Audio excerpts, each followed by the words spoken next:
Hi Telugu మిత్రులకి స్వాగతం. Happy Sunday to all of you. అయితే డబ్బులు సంపాదించడం అనేది అవసరం, అందరికీ అవసరం కదా. సండే, మండే, ట్యూస్డే అట్లా ఏం లేదు. Everyday is a working day. That should be the spirit. Considerable amount, చక్కగా కంఫర్టబుల్గా రిటైర్మెంటు, నేను ఏమి పని చేయను అయినా కానీ నాకు ఇబ్బంది ఉండకూడదు, ఫైనాన్షియల్గా ఎలాంటి ఇష్యూస్ ఉండకూడదు. మిగతా ఇష్యూస్ ఎలాగో ఉంటాయి కదా లైఫ్లో, ఫైనాన్షియల్ ఇష్యూస్ ఉండకుండా ఉంటే బాగుంటుంది కదా. అట్లీస్ట్ అన్నీ మామూలుగా హ్యూమన్ లైఫ్ అన్న తర్వాత ఇష్యూస్ ఉండే ఉంటాయి. వాటికి తోడైతే ఫైనాన్షియల్ ఇష్యూ ఇది చాలా పెద్ద గరళం అయిపోతుంది. అందుకని ఫైనాన్షియల్ ఇష్యూస్ అట్లీస్ట్ మనం సాల్వ్ చేసుకోగలగాలి లైఫ్లో.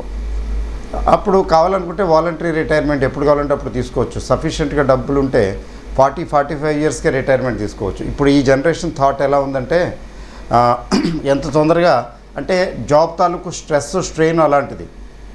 మోడర్న్ లైఫ్లో ఈ ప్రైవేట్ లైఫ్ కదా, ప్రైవేట్ జాబ్స్ ఎక్కువ కదా.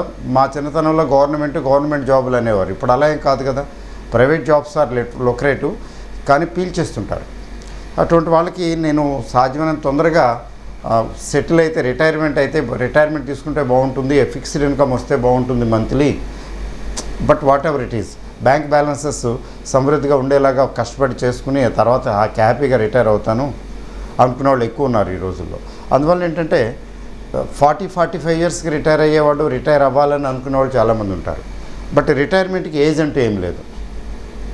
ఇప్పుడు నా బోటి వాడు ఉన్నాడు అనుకోండి, ఇంకొక 5 years 10 years అయినా వర్క్ చేయమంటే చేస్తాను. Because I love do what I do. అట్లా మనకి నచ్చిన పని మనం చేసేటప్పుడు రిటైర్మెంట్ ఎందుకు ఉంటుంది? Death is the final retirement. But it is not possible with everybody. అందరికీ అలా అవ్వదు కదండి. But what ever it is, కొంచెం డివేట్ అయినట్టున్నాను. ఇప్పుడు ఈరోజు 2 గ్రోత్ స్టాక్స్ గురించి డిస్కస్ చేస్తాను. సిమెంట్ ఇండస్ట్రీలో, సిమెంట్ ఇండస్ట్రీ మీకు తెలిసిందే, ఇప్పుడిప్పుడే లైమ్ లైట్లోకి వస్తుంది. ఇది ఎప్పుడో 8 నెలల కిందట గుర్తించాము, కానీ వేరియస్ రీజన్స్ వల్ల అంతగా పికప్ అవ్వలేదు. అయితే ఇప్పుడు ఈ ఇండస్ట్రీ సిమెంటు, స్టీలు వీటికి కనబడుతున్నది, విజిబిలిటీ కనబడుతున్నది. Cement, steel, capital goods. It may take a few months to show signs of growth.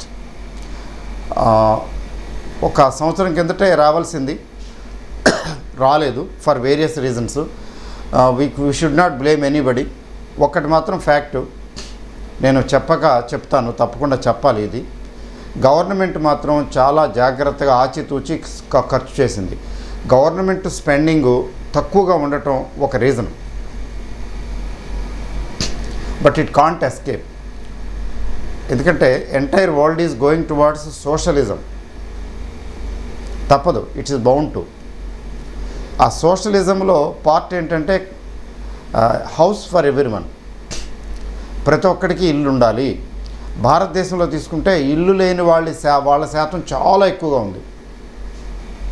Coming 10 yearsలో construction, ముఖ్యంగా హౌసింగ్ కన్స్ట్రక్షను భారీ ఎత్తున సాగే అవకాశం ఉంది కమింగ్ 10 yearsలో. అక్కడ రూలర్ ఎవరైనా కానీ, రూలింగ్ పార్టీ ఏదైనా కానీ, సోషల్ రెస్పాన్సిబిలిటీ ఆఫ్ గవర్నమెంట్ అది పెరుగుతుంది. అంటే ఈ అవుట్లుక్ నేను ఎక్కడో దూరంగా ఆలోచిస్తున్నాను. 10 years down the line, 10 years 15 years ఆలోచిస్తున్నాను. ఆఫ్టర్ 10 years చాలామందికి ఇళ్ళు వస్తాయి. రహే నా రహే హమ్ అనే పాట ఉంది కదా. నాలాంటి వాళ్ళు ఉండకపోవచ్చు ఆ టయానికి, 10-15 సంవత్సరాలకి ఎక్కడుంటాము ఇప్పుడు. బట్ మీరు చూస్తారు ఏంటంటే చాలామందికి సొంత ఇళ్ళు ఉంటాయి. మరి అలాంటి సెనారియోలో సిమెంటు కావాలన్నా వద్దన్నా సిమెంట్ తాలూకు ప్రొడక్షను, సిమెంట్ తాలూకు డిమాండ్ ఎక్కువే ఉంటుంది కదా. తర్వాత సిమెంట్ ఇండస్ట్రీ కోర్ ఇండస్ట్రీ. ఇందులో ఒక ton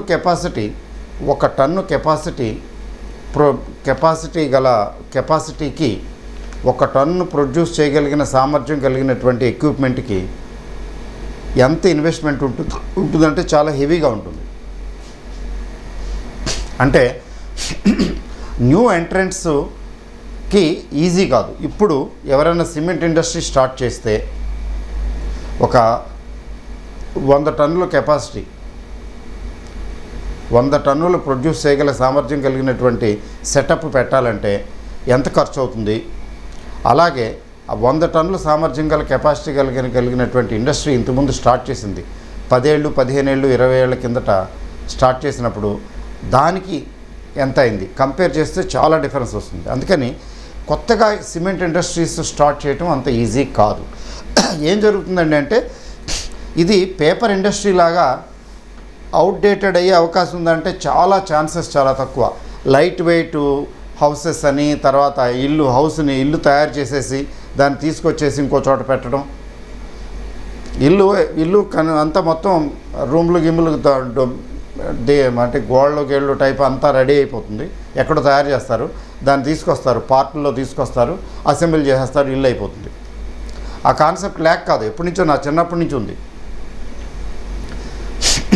but it did not pickup. అట్లాంటి కాన్సెప్టు అది అన్ని చోట్ల పనికిరాదే. ఇప్పుడు జపాన్ లాంటి చోట్ల ఎక్కువ ట్రై చేస్తారు, ఎందుకని అక్కడ భూకంపాలు అవి వస్తాయి, లైట్ వెయిట్ భూకంపాలు అవి వస్తుంటాయి, పెద్దగా గట్టిగా కడితే ప్రాణాలు పోతాయి అని చెప్పి ఎర్త్క్వేక్ ప్రోన్ ఏరియా. తర్వాత కొన్ని చోట్ల గాలులు ఎక్కువ ఉంటాయి, గాలులు ఎక్కువగా వీచే చోట కూడా ఇబ్బంది ఉంటుంది. కాబట్టి ఆ కాన్సెప్ట్కి నేను వెళ్ళటం లేదు. ఎలక్ట్రిక్ కార్స్ లాగా గబుక్కుని కన్స్ట్రక్షన్లో ఏదో రెవల్యూషన్ వస్తుందని అనుకోవటం లేదు. వచ్చినా చాలా టైం పడుతుంది. ఈలోగా 10-15 ఇయర్స్లో ఎగ్జిస్టింగ్ కన్స్ట్రక్షన్ రిలేటెడ్ ఇండస్ట్రీకి గ్రోత్ ఉంది. దీన్ని ఆపలేరు, ఇది సైక్లికల్. దాదాపు 10 ఇయర్స్ అట్లా ఎక్కువ పడుతుంది ఈ సైకిల్కి. ఈ సైకిలు ఇన్ఫ్రాకి దగ్గర అవుతున్నది. ఇన్ఫ్రా గ్రోత్కి మనం దగ్గర అవుతున్నాం. ఈ ఇన్ఫ్రా గ్రోత్కి దగ్గర అవుతున్నాం అంటే అందులో సిమెంటు, స్టీలు ఖచ్చితంగా, దానిలో ఆటోమొబైల్స్ ఆటోమేటిక్గా యాడ్ అవుతాయి. సో చాలా అడ్వాన్స్గా ఆలోచించాలి స్టాక్ మార్కెట్ అంటే, ఆలోచించగలగాలి. ఈ నేపథ్యంలో నేను సిమెంట్ షేర్ల గురించి, సిమెంట్ ఇండస్ట్రీ గురించి మాట్లాడుతూ, సిమెంట్ షేర్లకి గ్రోత్ రానున్న కాలంలో గ్రోత్ ఉంటుందని భావిస్తూ 2 షేర్లు డిస్కస్ చేస్తున్నాను. అయితే వీటిని రికమెండేషన్లుగా తీసుకోకండి. రికమెండేషన్స్గా తీసుకుని మీరు ఇన్వెస్ట్ చేసి ఇవి తగ్గితే రేపొద్దున సెడకోపం పెట్టకండి ఎస్పీ రావు గారి నెత్తి మీద. పెరిగితే మీరేమీ ప్రశంసించొద్దు. ఒకవేళ మీరు కొంటే అవి పెరిగితే నన్నేమీ పొగడొద్దు. నా గొప్పతనం ఏమీ లేదు, ఆ కంపెనీ గొప్పతనం అంతే. ఓకే అండి. పెరిగినా నా గొప్పతనం ఏమి లేదు, తగ్గినా నా చెడ్డతనం ఏమి లేదు. నాకు వీటి పెరుగుదల తగ్గుదలతో ఎలాంటి సంబంధం లేదు. ఓకే, అది గుర్తుంచుకోండి. Because your money your risk.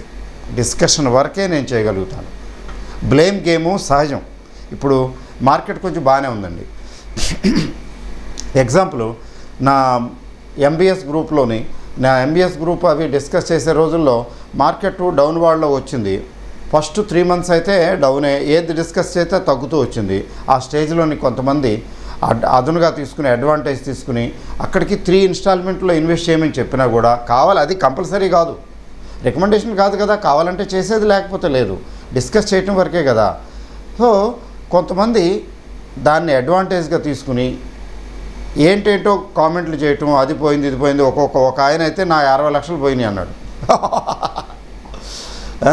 ఒక్కొక్క షేర్లో 3% కంటే ఎక్కువ ఇన్వెస్ట్ చేయాల్సిన పని లేదు.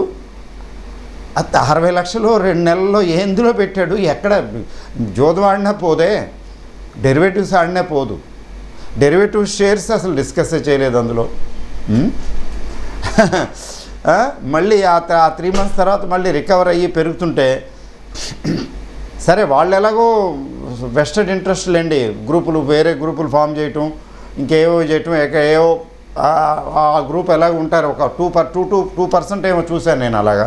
వేరే ఇప్పుడు పెరుగుతుంటే, సార్ మీరు ఎంబీఎస్ గ్రూప్లో చెప్పినవన్నీ బాగా పెరిగాయండి, పెరుగుతున్నాయండి, ఇప్పుడు నేను పెంచుదాం అనుకుంటున్నానండి, ఇంకా 2 లక్షలు యాడ్ చేద్దాం అనుకుంటున్నాను, ₹1,00,000 యాడ్ చేద్దాం అనుకుంటున్నాను, ఇది కొనమంటారా అది కొనమంటారా అని ఆ గ్రూపుల వాళ్ళు అడుగుతున్నారు.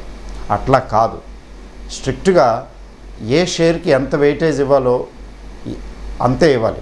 3% అంటే 3% అంటే 3%, ఎట్ ది మోస్ట్ 1% అంతే. అది లక్ష్మణ్ రేఖ లాంటిది దాటకూడదు. ఎందుకని రేపు మళ్ళీ తగ్గితే అమౌంట్ బ్లాక్ అయిపోవట్లేదు, ఎక్కువ డైవర్సిఫై చేసుకోవాలి కదా. అంతా ఇన్వెస్ట్మెంట్ అనేది ఒక స్ట్రాటజీ అండి, ఒక ప్లాన్ అండి, చక్కగా అర్థం చేసుకుని చేసుకోవాలి. చాలా మజాగా ఉంటుంది. లేకపోతే ఏంటంటే పెరిగితే నా మహిమను, తగ్గితే వాళ్ళ మహిమ. ఇప్పుడు పెరుగుతున్నాయి కాబట్టి అబ్బో చాలా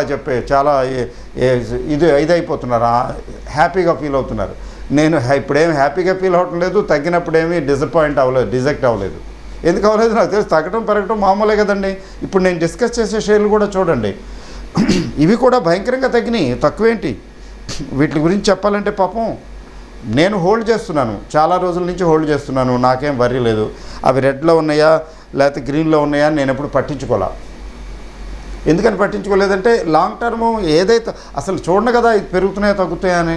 కొంచెం బాగా తగ్గిందే అనుకున్నప్పుడు ఏమైనా యావరేజ్ చేయొచ్చు అనుకుంటే అప్పుడు కొంచెం యావరేజ్ చేస్తాను తప్ప.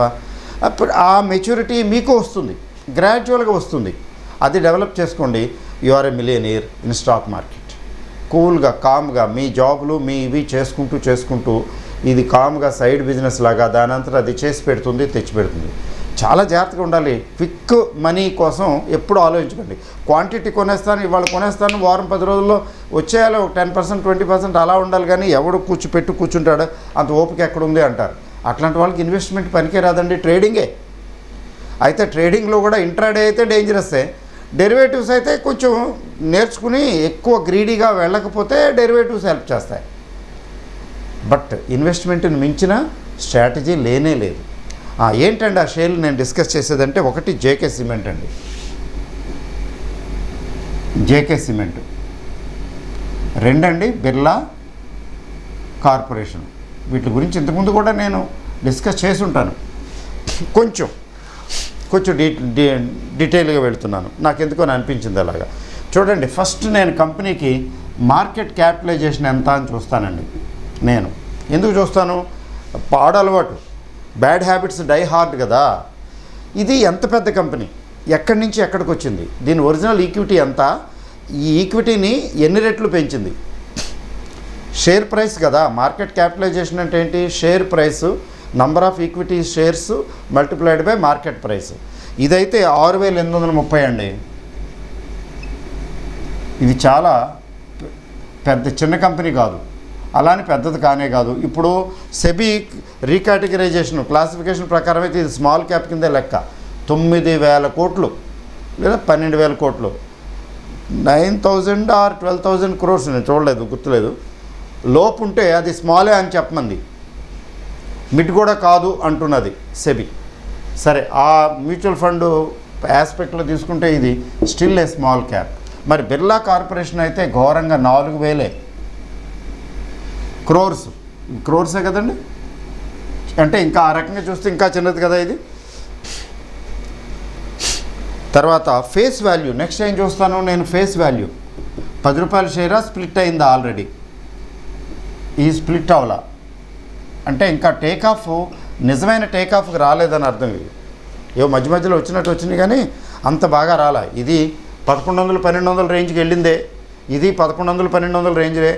మరి ఇవాళ ఎలా ఉందండి కరెంట్ మార్కెట్ ప్రైస్ చూడండి జాగ్రత్తగా. మార్కెటు ఎట్లా ఉండగలదో. ఇది 884, ఇదైతే 700+ కూడా వెళ్ళిందిలేండి ఒకప్పుడు. స్టిల్ ఇవాళకి తీసుకుంటే 884, ఇదైతే ఘోరంగా ₹520. అంటే 1100 ఆ రేంజ్కి పైకి వెళ్ళింది. 2017 ఆ ప్రాంతాల్లో చూస్తే 2017 జనవరి నాటికి చూడండి, నవంబరు-డిసెంబర్ ఆ రేంజ్లో చూడండి. ఇవి 1100, ఇది గుర్తులేదు నాకు, ఇదైతే గుర్తు 1100 అట్లా వెళ్ళింది బాపతి. మరి ఏమైంది ఈ మధ్యలో అంటే అట్లాగే అవుతుంటుంది. రీఆర్గనైజేషన్ అంటారు, ఇంకేవో కారణాలు చెప్తారు. సో మీకు లాస్ట్ 1 year గురించి చెప్పాలంటే, లాస్ట్ 1 year అంటే లాస్ట్ 1 year వీటి హై లో చెప్తాను. ఇది లాస్ట్ 1 ఇయర్లో మీకు 649, 1022 లో లాస్ట్ 1 ఇయర్లోనే ఎక్కువ చూసిందనమాట.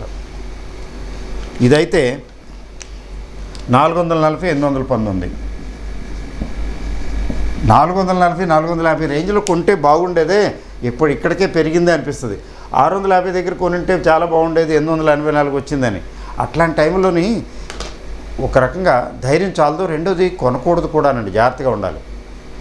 ఎందుకంటే అంత తగ్గింది అంటే ఫర్దర్ ఏంటో తెలియాలి కదా. అక్కడి నుంచి బ్రేక్అవుట్ అవ్వాలి, అక్కడి నుంచి పైకి లేవగలగాలి. అప్పుడు కొంచెం సిగ్నల్ ఇచ్చినట్టు లెక్క టెక్నికల్గా చెప్పాలంటే. అందుకని కొనకూడదు.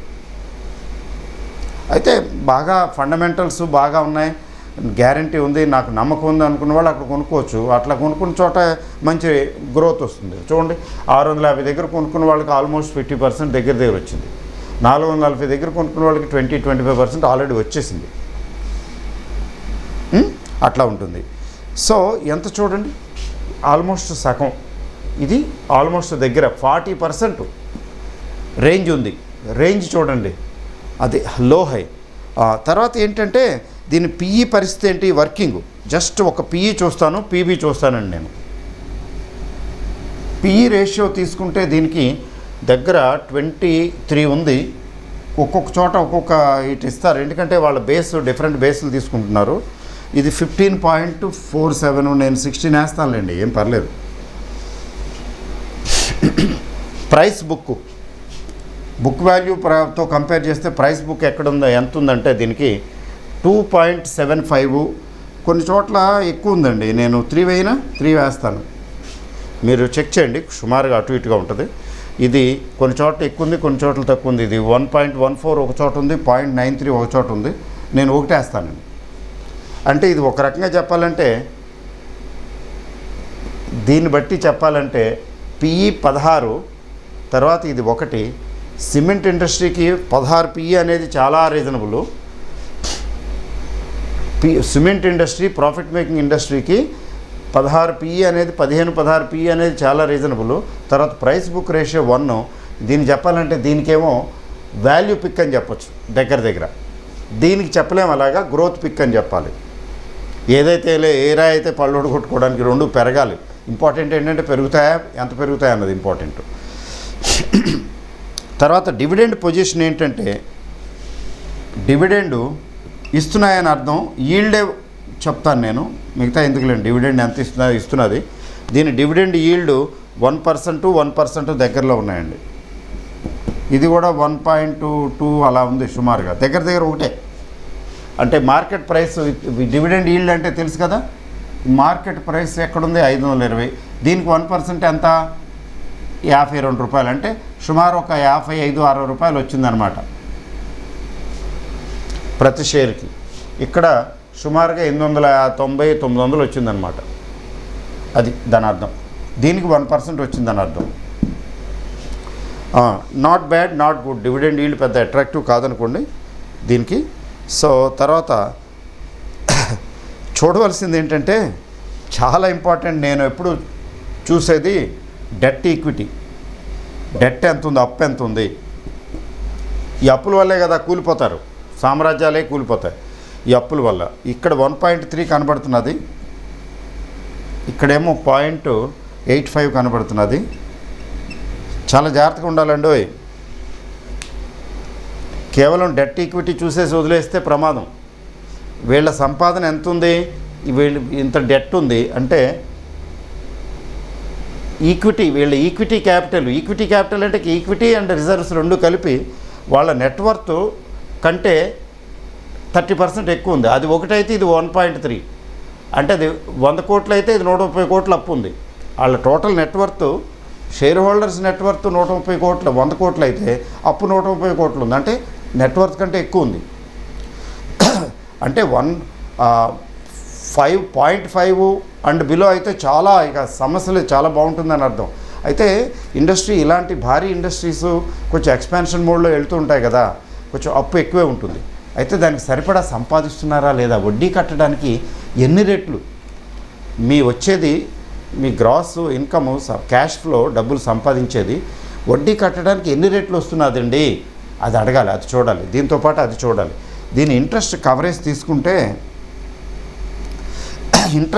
తీసుకుంటేనండి అన్ఫార్చునేట్లీ ఇక్కడ 2.38 ఉంది, ఇక్కడేమో 1.75 ఉంది. That is the reason. ఈ రీజన్ నేను రిలేట్ చేస్తాను తర్వాత. ఇంతవరకు చూశారు కదా, మీకు ఓకే. మీరు దేన్ని సెలెక్ట్ చేస్తారంటే మీకు నచ్చింది సెలెక్ట్ చేస్తారు, మీకున్నటువంటి టేస్ట్ని బట్టి. అసలు ఎందుకండి సిమెంట్ ఇండస్ట్రీ అనుకున్న వాళ్ళు అసలు దీన్ని ముట్టుకోరు, లేదండి సిమెంట్ ఇండస్ట్రీ చూస్తాం అనుకున్న వాళ్ళు చూస్తారు. అది వాళ్ళ టేస్ట్ని బట్టి సంబంధించి. మనం ఎనాలిసిస్ చేసేటప్పుడు లైట్గా పెద్ద ఎనలిస్ట్ కానక్కర్లేదండి. ఒకటి చూడండి, face value okay, market capitalization తీసుకున్నట్లయితే ఇది కొంచెం ఎక్కువ పెద్దదిగా ఉంది, ఇది కొంచెం చిన్నదిగా ఉంది. యాక్చువల్గా ఇది డబల్ 8,000 కోట్లు చిల్లర ఉండేది, 8,000 కోట్లు 4,000 అయిపోయింది కరిగిపోయి, ఎందుకంటే ప్రైస్ తగ్గింది కదా. ఇది తగ్గింది కానీ అంత ఎక్కువ తగ్గల, అంటే ఇది తగ్గినంతగా ఇది తగ్గల. ఇక్కడ రిఫ్లెక్ట్ అవుతున్నది కూడా హై లో, అంటే దీనికి కొంచెం ఎక్కువ గ్లామర్ కనపడుతున్నది కదా దీనికంటే. బిర్లా అంటే ఖచ్చితంగా మంచి గ్రూపే కదా, బిర్లా గ్రూపు.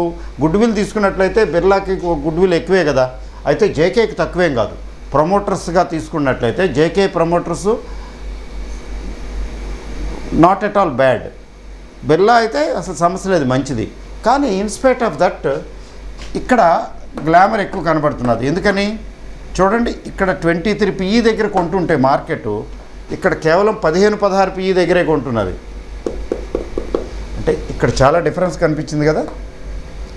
ఇది హై PE అనిపిస్తున్నది, ఇది లో PE, కానీ హై PE దగ్గర. అంతేకాదు ఇంకోటి కూడా చూడండి, ప్రైస్ బుక్, దీని బుక్ వాల్యూ కంటే 3 రెట్లు మార్కెట్ ప్రైస్ ఉంది. అంటే 900 అనుకుందాం సుమారుగా. దీని బుక్ వాల్యూ ఎంత ఉండాలి? 300 ఉండాలి సుమారుగా. 300 బుక్ వాల్యూ ఉంటే ఇంట్రిన్సిక్ వాల్యూ 900 దగ్గర కొంటున్నారు. 3 టైమ్స్ పెట్టి కొంటుంది మార్కెట్. అంటే దీని గ్లామర్ ఎక్కువ ఉన్నట్టు అనమాట మార్కెట్లో. మరి ఇదైతే 1. అందుకే దీన్ని వాల్యూ పిక్ అన్నాను. అంటే బుక్ వాల్యూ కూడా దాదాపు 500 చిల్లర ఉండాలి. ఎంత బుక్ వాల్యూ ఉందో అంత దగ్గర ఆ రేట్ దగ్గరే కొంటున్నారు. అంటే దీని గ్లామర్ తక్కువనే కదా. దానికి కారణాలు ఉండవండి అంటే కొంచెం డీప్కి వెళ్తే కానీ తెలియదు. కారణాలు చూడండి, డివిడెండు సమానంగానే ఇస్తున్నాయి. మళ్ళీ కారణం చూడండి, ఇక్కడ ఒక కారణం కనబడుతున్నది. ఇక్కడ డెట్ తక్కువే ఉంది పాపం. డెట్ తక్కువ ఎక్కువ కాదండి, ఆ డెట్ను కవర్ చేయడానికి, ఇంట్రెస్ట్ పే చేయడానికి ప్రతి సంవత్సరం మీకు ఎంత జనరేట్ అవుతున్నది ఇన్కము, ఎన్ని రెట్లు మీరు సంపాదిస్తున్నారు ఇంట్రెస్ట్కి, దాన్ని ఇంట్రెస్ట్ కవరేజ్ రేషియో అంటాం. అది చూడండి ఇక్కడ. This is one reason. Debt తక్కువే, లెస్ దాన్ 1 దీంతో పోలిస్తే. కానీ ఇక్కడ ఇంట్రెస్ట్ కవరేజ్ 2 కూడా లేదే, 2 టైమ్స్. అంటే మీరు ఒక 20 కోట్లు ఇంట్రెస్ట్ పే చేయాలనుకోండి, 20 కోట్ల ఇంట్రెస్ట్కి ఎంత 10 కోట్లు పే చేయాలనుకుందాం. 10 కోట్లకి మీరు 17.5 కోట్లే మీకు వస్తున్నది. అంటే మీకు మిగిలేది ఎంత అండి? ఇంట్రెస్ట్ పే చేయగా తక్కువే కదా. షేర్ హోల్డర్స్ కోసం ఎంత మిగులుతున్నది? తక్కువే మిగులుతున్నది. అంటే 1.75 టైమ్స్ సుమారుగా ఇంట్రెస్ట్ కవరేజ్ రేషియో ఉంది. అంటే it's not attractive, not really attractive. అయితే నాకొద్దు అనుకునే వాళ్ళకైతే ఇవి వేస్టే. లేదు ఫ్యూచర్లో గ్రోత్ ఉండే అవకాశం ఉంది, చూద్దాంలే, అంత మించుకుపోయింది ఏం లేదు, అంత నష్టాల్లో కూరుకుపోయింది ఏం కాదు కదా, ప్రాఫిట్ వస్తున్నది కదా, చూద్దాం అనుకుంటే ఇది చాలా రీజనబుల్ ప్రైస్ కదా. అటువంటి వాళ్ళు అంటే జాగ్రత్తగా, అంటే వీళ్ళు కొంచెం బ్యాలెన్స్డ్, అంటే ఇక్కడ ఎక్కువ సంపాదించాలి. అంటే ఈ వీళ్ళ సంపాదన తక్కువగా ఉన్నది దీంతో పోలిస్తే 2.5 రెట్లు. ఇంట్రెస్ట్ 10 కోట్లు 10 కోట్లు పే చేయాలంటే దాదాపు 23-24 కోట్లు వీళ్ళు సంపాదిస్తున్నారు. అంటే ఇంట్రెస్ట్ పే చేయగా ఇంకా మిగులుతున్నది. ఇక్కడ బాగా అట్రాక్టివ్గా ఉండాలి అంటే debt equity ratio and interest coverage ratio ముఖ్యంగా 6 టైమ్స్ ఉండాలండి. చాలా అట్రాక్టివ్గా 6 టైమ్స్ అండ్ అబవ్ ఉంటే అది వర్త్. 6 ఏంటి, 3 కూడా లేదు రెండింటికి. బట్ పోనివ్వండి పాపం, సిమెంట్ ఇండస్ట్రీ కదా. ఓకే, సిమెంట్ ఇండస్ట్రీకి అట్లా ఉండకపోవచ్చు. ఓకే, సో ఇక్కడ 1 టైమే ఎందుకు మార్కెట్ బుక్ వాల్యూ దగ్గర కొంటున్నది? ఇక్కడ ఇంట్రెస్ట్ కవరేజ్ రేషియో తక్కువ ఉంది ఒకటి. ఇంకొక రీజన్ కూడా చెప్పనా, అంటే క్యాష్ ఫ్లో తీసుకుంటానండి. ఫ్రీ క్యాష్ ఫ్లో రెండింటికి బాగానే ఉంది. క్యాష్ ఫ్లో ఉంది, they are able to generate cash. అయితే దీనికి కొంచెం బెటర్గా ఉంది, దీనికంటే పెద్ద అంత డిఫరెన్స్ ఏం లేదు. ఫ్రీ క్యాష్ ఫ్లో విషయంలో వర్రీ ఏం లేదు, క్యాపిటల్ ఎక్స్పెండిచర్ పోగా మిగులుతున్నది. అయితే ఇంకొకటి ఉందండి చూడవలసింది, ఏంటంటే చెప్పనండి ఎందుకు అలా జరుగుతున్నదంటే అవుట్ ఆఫ్ క్యూరియాసిటీ, మీకు క్యూరియాసిటీ క్రియేట్ చేయడం కోసం చెప్తున్నాను. ఇదండి జేకే సిమెంట్ అండి, రిటర్న్ ఆన్ ఈక్విటీ తీసుకుంటే 15%కి దగ్గరలో ఉంది. ఈక్విటీ క్యాపిటల్కి ప్రతి రూపాయికి 15 పైసలు చొప్పున ఇది సంపాదిస్తున్నది. ఇదైతే 5% ఉంది. రిటర్న్ ఆన్ ఈక్విటీ 15% ఉంటే ఇది 1/3 5%. రిటర్న్ ఆన్ ఈక్విటీ 5% అండి,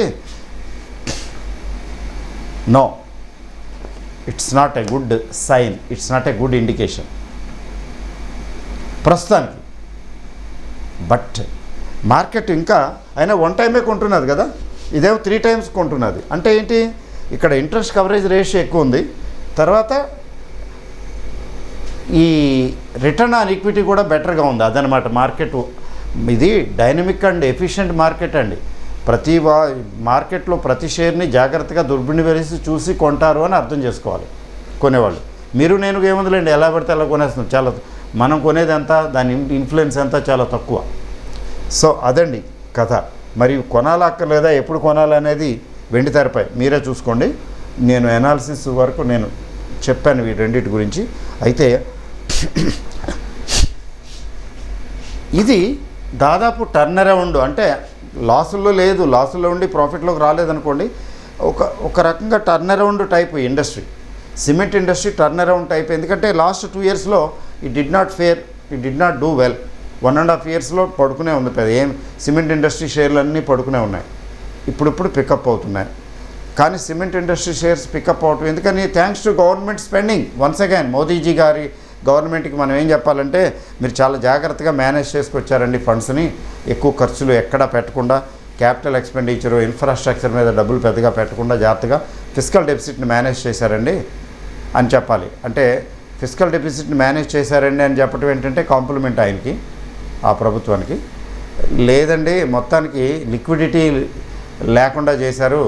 ఒక పక్కేమో ఈ డిమానిటైజేషన్ అన్నారు, ఇంకోసారి గవర్నమెంట్ స్పెండింగ్ పంపింగ్ లేదు, ఎకానమీలో డబ్బులు పంప్ చేయలేదు, అందుకని స్లో గ్రోత్ రావాల్సినంత రాలేదు. ఇండియా లాంటి వైబ్రెంట్ ఎకానమీకి మీరు ద్రోహం చేశారు. ఒక రకంగా చాలా కన్సర్వేటివ్గా పాలసీ తీసుకున్నారు, అంత కన్సర్వేటివ్ పాలసీ అవసరం లేదేమో అని ఇంకో రకంగా.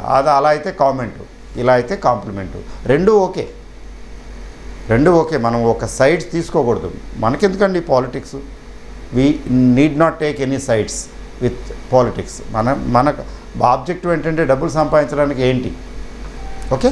బట్ అందుకని ఇప్పుడు వస్తుంది. ఇప్పుడు ఎనీ టైం దీని రిటర్న్ ఆన్ ఈక్విటీ పెరగటం మొదలు పెడితే చూడాలి, 2-3 క్వార్టర్స్ చూడాలి, చూస్తే తెలుస్తుంది. దీని రిటర్న్ ఆఫ్ ఈక్విటీ పెరగటం మొదలు పెడితే 2 టైమ్స్ 3 టైమ్స్ 4 టైమ్స్ చూస్తూ వచ్చేస్తుంది. అంటే ఇది పెరగదని కాదు, already return on equity already బెటరే.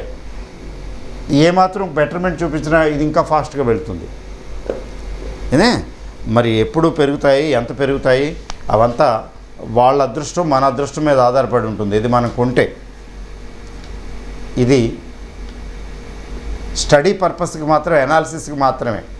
ఇది కొనటమా లేదా, ఎప్పుడు కొనటం, ఎలా కొనటం, ఎన్ని ఇన్స్టాల్మెంట్లో కొనటం, ఇవన్నీ కూడా డిస్మిస్ చేసేస్తున్నాను. It's not my cup of coffee.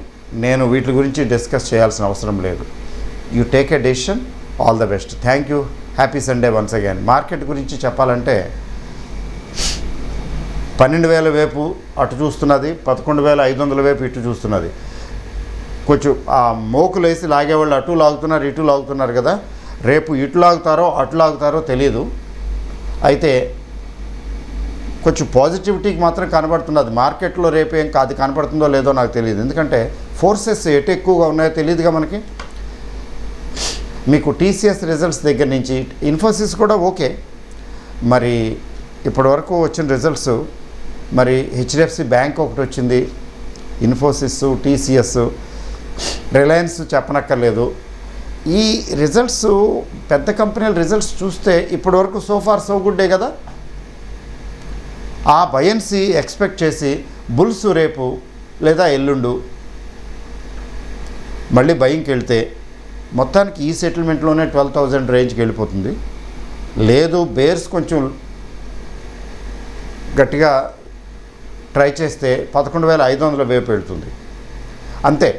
మనం ఏం చెప్పగలమంటే 11,500 వైపు వెళ్తుందా ఈ సెటిల్మెంటుకి, లేదా 12,000కి వెళ్తుందా అనేదే. కానీ మొత్తానికి ప్రస్తుతానికి మధ్యలో ఉంది కరెక్ట్గా. అందుకని ఇటా అటా అన్నది చెప్పడం కష్టం, అసలు అనవసరం. చూడటమే సస్పెన్స్ అండి. ఎవరి day is a suspense thriller. రేపు ఎలా ఉంటుందో ఇవాళ తెలియటం లేదు, ఉత్కంఠతో చూస్తాం. ముందుగా తెలిసిపోతే మజా ఉండదు. సినిమా కూడా చూసారా, ఎంత సస్పెన్స్ ఉంటే అంత బాగా చూస్తాం సినిమా. నేనండి చిన్నప్పుడు ఒక నవల చదివాను, the strange case of doctor Jekyll and mister Hyde అని. చాలా వరల్డ్ ఫేమస్ బుక్లు అండి. ఆర్ఎల్ స్టీవెన్సన్ అంటే మన ట్రెజర్ ఐలాండ్ ఆథర్ అనమాట. చాలా తక్కువ టైంలో చిన్న వయసులో చచ్చిపోయాడు ఆయన, లింపింగ్, కొద్దిగా హ్యాండిక్యాప్డ్. మరి ఆ పుస్తకం చదువుతున్నంతసేపు అంతా సస్పెన్స్ థ్రిల్లర్గానే ఉంది. అందుకని అది బాగా పాపులర్ అయిందేమో. స్టోరీ కూడా చాలా గ్రేట్ స్టోరీ అనుకోండి. సో అట్లా ఏంటంటే రేపు మార్కెట్ ఎలా ఉంటుందో మనకు తెలియదు కదా, suspense. Let us wait and see. Okay, so happy Sunday once again. Thank you very much. Bye.